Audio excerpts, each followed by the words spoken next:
Ouais.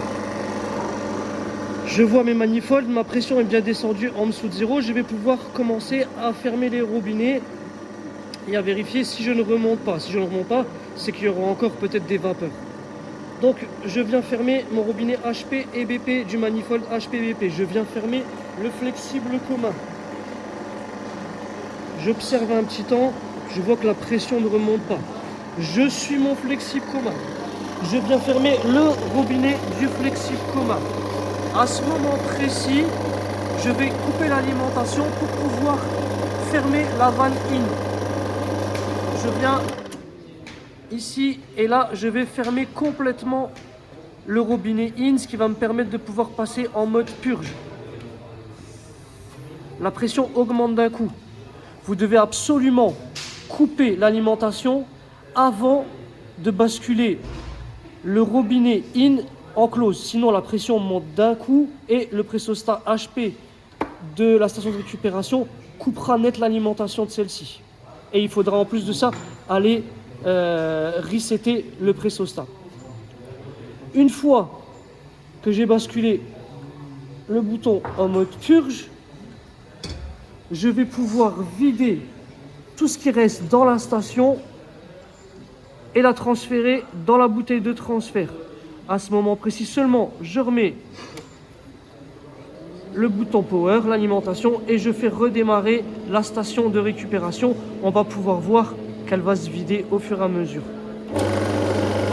On voit bien le manifold in de la station qui descend et les derniers grammes qui vont être envoyés à l'avalanche. On était à 130, on est passé à 900.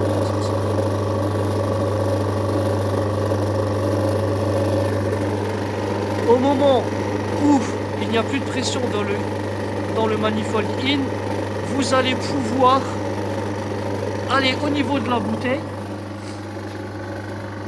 fermer votre bouteille,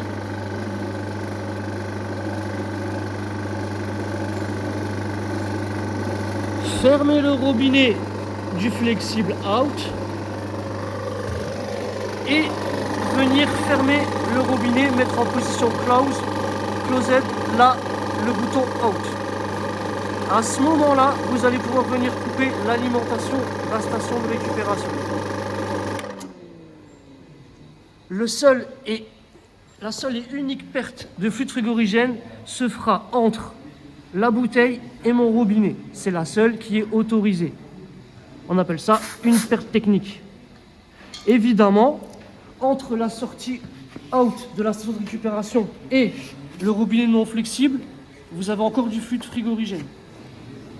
Ce fluide frigorigène, dans notre manipulation, pourra être réinjecté dans l'installation via une nouvelle manipulation où la station devra être en attente pour pouvoir récupérer un nouveau fluide, exactement le même fluide, donc là c'est du 449, afin d'être transféré lors du prochain transfert.